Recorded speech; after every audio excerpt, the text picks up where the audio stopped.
Today we are making space for you. We talk about all the awful things that the narcissist has done to us, but we don't really talk about what they have done to us in the sense of the damage that they have caused and continue to cause. So today we are going to talk about you. We're going to talk about what happened to you, not only via the narcissist in your life here, but also all the narcissistic people in your life who have caused you enough harm in the past that in turn caused you to attract a narcissist in your life today, or in all of your relationships, your personal relationships or your intimate relationships. And we're also going to talk about what it is that you can do about it, like where you can start to take back control in your life. So hi everyone, Deanna King here, and this channel is all talk narcissism and codependency.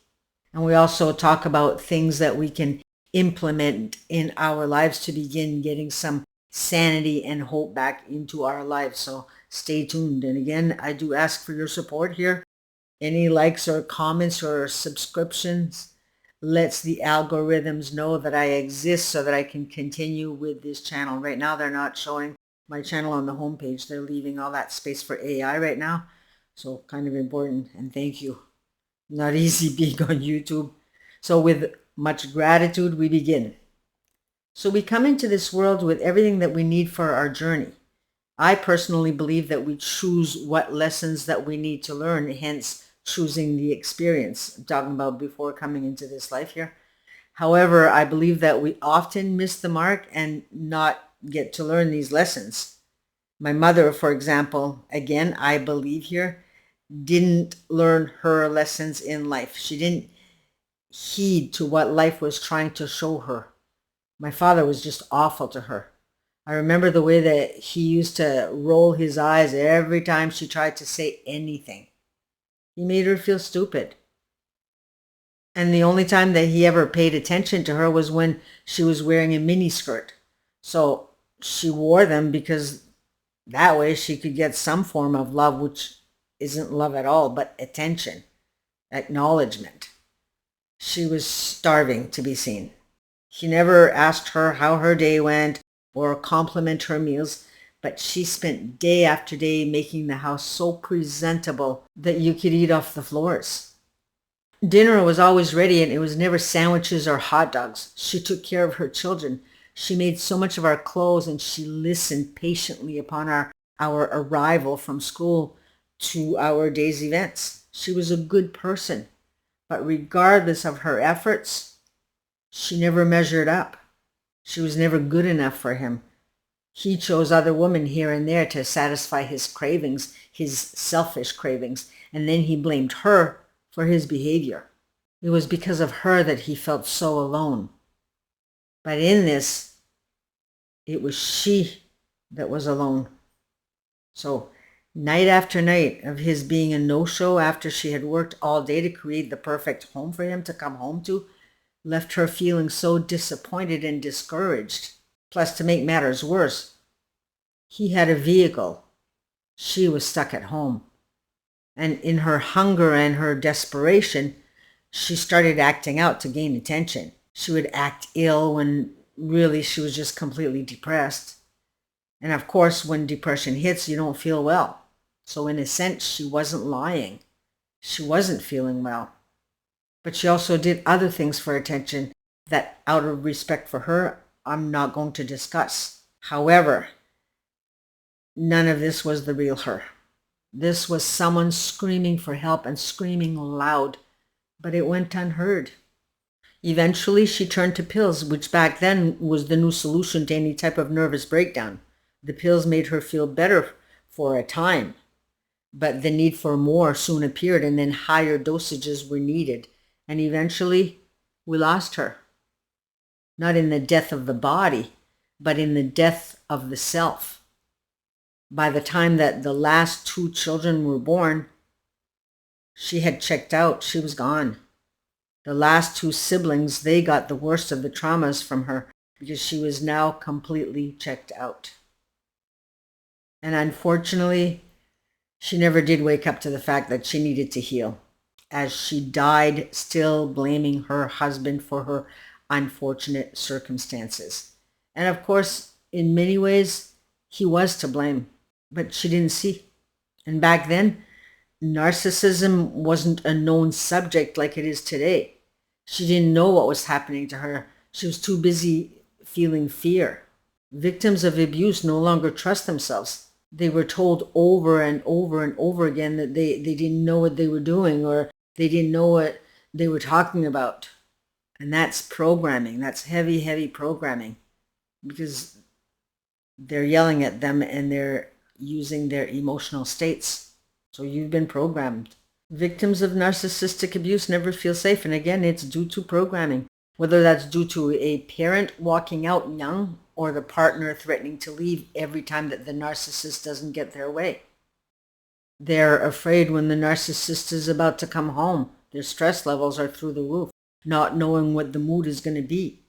They're afraid to ask for something in fear of being told no.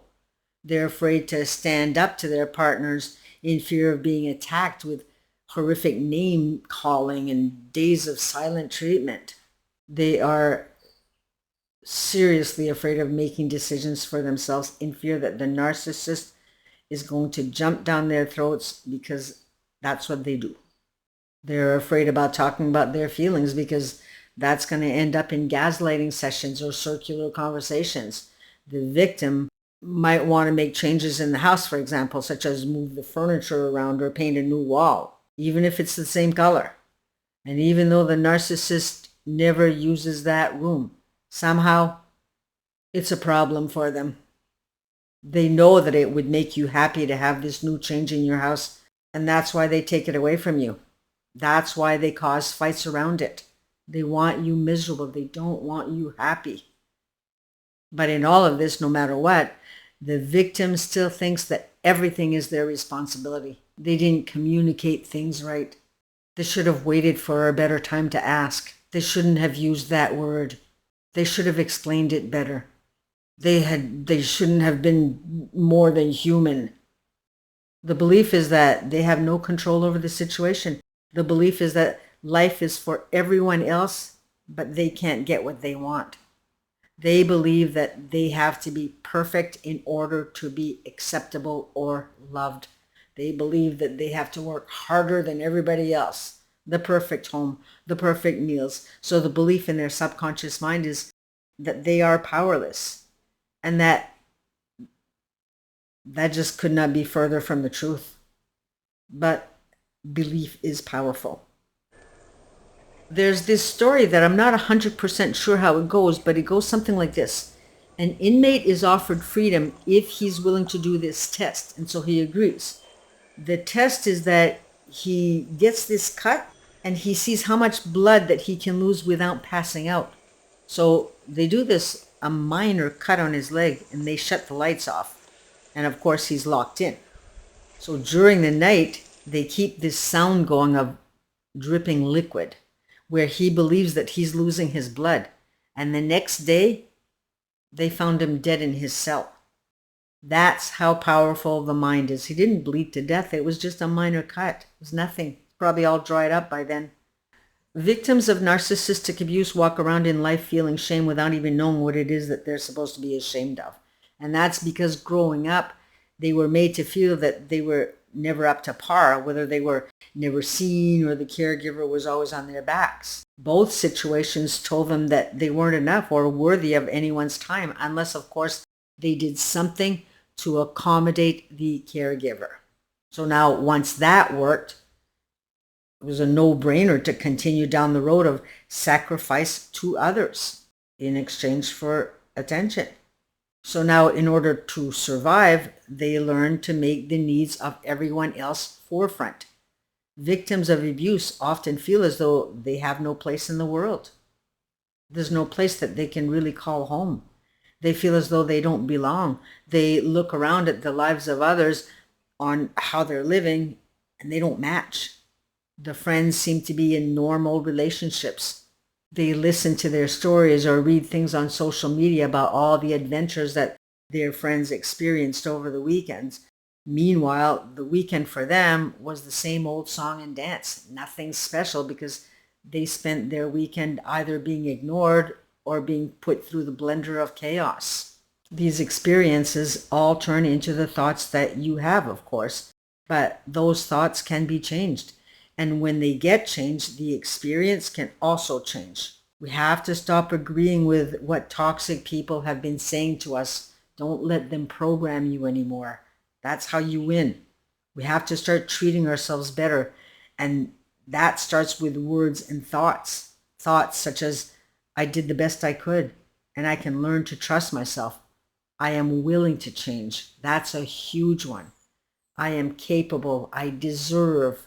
I am worthy. And it's repetition. It took repetition of negative statements towards you or negative feelings for your subconscious mind to accept it. And it is no different with loving statements. Our thoughts can be life depleting or life expanding. We all have that choice. That is one thing that the narcissist cannot take away from us. Choice. Not if we don't let them. You want to use sentences that make sense to the brain in order for the subconscious mind to accept it as true. So, for example, let's say that you've gained 70 pounds and you say to the mirror, I am thin and beautiful. The mind is not going to let it in. The critical factor won't let it in. But if you make it make sense, like saying something like every day and in every way I am getting thinner and thinner. Every day and in every way I am getting better and better. Well, that makes sense. And into the subconscious mind it goes. There's this new thing that's being talked about these days, or these last couple of years, which they call C.P.T.S.D, not just P.T.S.D, but C.P.T.S.D. It's complex post-traumatic stress disorder. We didn't hear about this predicament before because what we were informed about was P.T.S.D, like I just said. P.T.S.D is where a person witnesses or experiences something traumatic, like a car accident, a fire, or a war, where C.P.T.S.D has no visible experiences that they can put their finger on. The trauma comes from unseen forces, where all the traumas come from emotional traumas. The victim will experience one put down after another, or one yelling match after another, or one unfaithful experience after another, then blame for the affairs for not having gone through some weight loss diet, or they didn't make enough money for them, or they left their partners feeling unloved somehow, which of course is natural. I mean, would you be kissing someone who's always yelling at you? But the point is that all of these emotional traumas can lead one to C.P.T.S.D. An argument can trigger the victim into panic attacks, afraid the partner will leave. The constant rejection or put downs can leave the victim to slip into depression. And these are what we call emotional flashbacks. The worst part of all of this is that the victim can't just go to the doctor and talk about the trauma like the person with PTSD would. They have nothing concrete to explain. So we look crazy, right? But you end up feeling alone and abandoned. Victims of narcissistic abuse can't really put a finger on what's going on or explain it in a coherent way. So friends don't get it. Family doesn't get it. And so they dive even deeper into isolation, clinging harder to the toxic relationship that they're in hopes that things will get better somehow. Most people think that all the victim has to do is leave, but it doesn't work like that because the victim is injured. They have been damaged by the abuse. They are no longer healthy at this point. They need help. They need your love, not your rejection. They need acknowledgement. They really need acknowledgement. A healthy person can use discernment way faster. They can say, hey, wait a minute, this isn't right here. Where the person has stones in their way. And these stones are like kidney stones that would stop a person from peeing, for example. These stones are in the form of guilt. It's your fault, shame, unworthiness, and programming like being responsible for everyone else. And this doesn't stop them from peeing here, but it stops them from moving forward. The brain automatically goes into terror at the thought of leaving, whether that's in fear of abandonment, not being able to make it on their own, even though they have before. But that thought is now real to them in their minds. Hook, line, and sinker. Some victims are terrified of divorce due to what the narcissist might do to the children or how they could financially ruin them. Now, if this was a healthy person, they would be able to fight back because, first of all, they would never let it go this far. But also, they would find a way because when we're healthy, we can think clearly. Healthy people understand their values. They understand their worth. And you too can get healthy again. You're not damaged for life here. This isn't a finite result. Okay, so maybe you weren't one of the lucky ones who got all the love and acceptance growing up, but we're all adults here. We know that most victims of abuse are usually quite highly intelligent also, so that means you. I mean, that one was one of the attractions that drove the narcissist towards you to begin with. So with this big, beautiful brain of yours, start sorting things out in your head. Let go of thinking about the narcissist for a moment and start thinking about you. Who, what, where, when, why.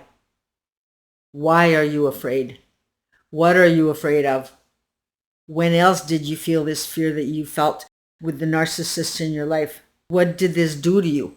How does this make you feel? Really important. And then another way is, why is it you bought into it? You couldn't answer the whys as a child. You couldn't process, but you can look at them now. And looking back doesn't just bring up stuck pain to be released, which is excellent to do, but it also gives us an opportunity to see a different perspective. So for example, let's say that the caregiver was an alcoholic. Alcoholism is merely a symptom of the pain that they themselves feel inside. They too were full of fears and anxiety and reacted to less favorable ways towards you. Or perhaps the caregiver never paid attention to you growing up because they too were in a horrible relationship and distracted. Maybe one sibling was favored, perhaps you were the shy, quiet one, and this could have been a trigger for a caregiver who also grew up shy and awkward, where they developed self-hatred, and your presence merely caused triggers for them, where the popular golden child was the ideal self that the caregiver wanted to be. In our situations, we almost have to become our own psychologists when we're victims of abuse. But anyway, the point is that none of these things had anything to do with you. They too came into their lives bringing a bag filled with tools that they would need for the school of life. That is their business. But understanding some of it can really help you in all of this. Because when we look back in a non-judgmental perspective, we are actually processing. When we are processing, the brain sorts things out and places them in their proper places. So we're filing. And when we are filing, we are organizing. And when we are organized, we can find things easier, way easier. We can think for self. We can make better decisions. We can decipher falsehoods from truth. It's not just about crying the tears. That's part of it, but beauty to ashes. And so with this, I invite you to start looking into the past, as long as, of course, it wasn't so horrific that it could harm you, where I would suggest getting professional help, of course. And so non-biased, answer the questions who, what, where, when, and why, and see what gold nuggets that you can find there and what new perspectives that you can find. So I am wishing you all a beautiful week. Get yourselves to work, and we shall hopefully see you in the next video. Bye for now.